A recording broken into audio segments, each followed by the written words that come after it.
Hai, salam kenal. Saya Rina Rustiawati. Saya pengajar mata pelajaran kimia di SMA Saint Peter Kelapa Gading, Jakarta.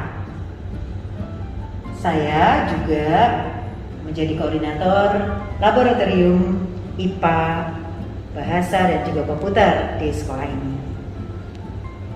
Hari ini saya melakukan satu kegiatan dalam rangka melengkapi tugas dari BIMTEK 35, Bimbingan Teknik Kepala Laboratorium yang diadakan oleh Universitas Pendidikan Indonesia di Bandung.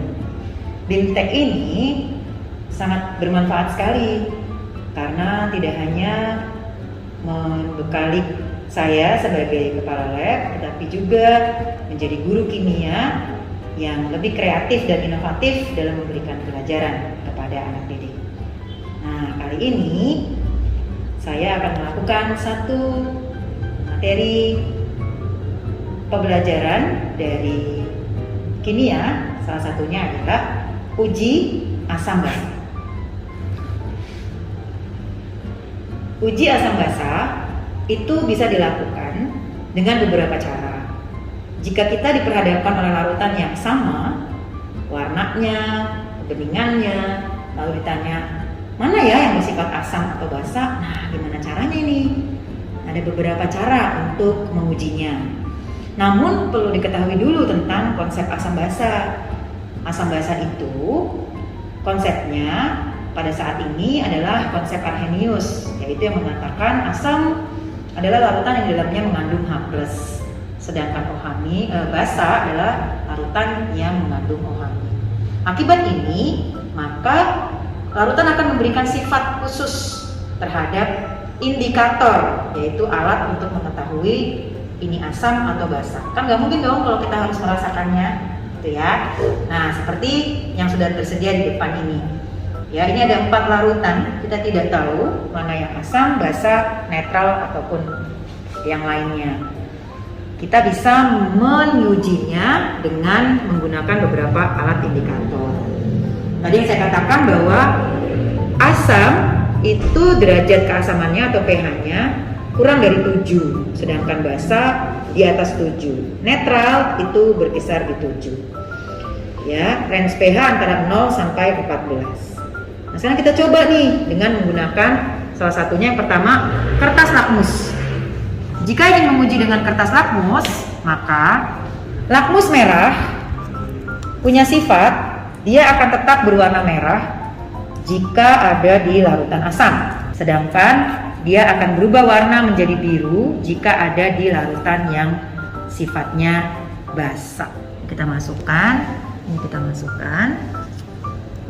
Nah, kalau mau menggunakan kertas lakmus, untuk lebih memastikan kita gunakan juga kertas lakmus birunya. Walaupun kita sudah bisa lihat di sini, wah, yang ini larutan pertama ini merah, ini pasti asam nih. Yang ini basa. Bagaimana dengan yang ini? Ya, kita bisa uji untuk memastikannya dengan lakmus biru. Lakmus biru di larutan asam dia akan berwarna merah. Di larutan basa dia akan tetap berwarna biru. Bagaimana dengan yang di sini? Loh, ini kok nggak berubah? Tetap. Berarti bisa kita simpulkan dua larutan ini netral sifatnya. Sedangkan larutan pertama asam, larutan kedua basa, larutan ketiga dan keempat netral. Ya, netral bisa berupa air, bisa berupa garam. Itu dengan lakmus. Bagaimana dengan menggunakan kertas indikator? Nah, kalau dengan kertas indikator sama, dia akan memberikan warna, tinggal kita lihat saja range pH-nya. Namun pada saat percobaan ini kita hanya menggunakan lakmus saja. Nah, untuk yang indikator, larutan indikator pun bisa. Ya, kita tetesi. Saya memakai larutan indikator fenolphthalein. Dia akan mengalami perubahan warna pada larutan yang ber-pH tinggi. Asam, pH-nya kurang dari 7, maka dia tidak akan berubah warna. Nah, tapi basa, dia pH-nya lebih dari 7. Nah, dia akan berubah warna. Sedangkan yang netral, dia tidak mengalami perubahan. Menarik ya untuk uji asam basa ini. Ini secara kimia. Ada lagi alat ujinya yang alami, bisa menggunakan kunyit, bisa menggunakan kubis ungu, dan lainnya. Itu bisa kita lihat nanti dalam kegiatan pembelajaran berikutnya. Sampai ketemu lagi dalam percobaan berikutnya.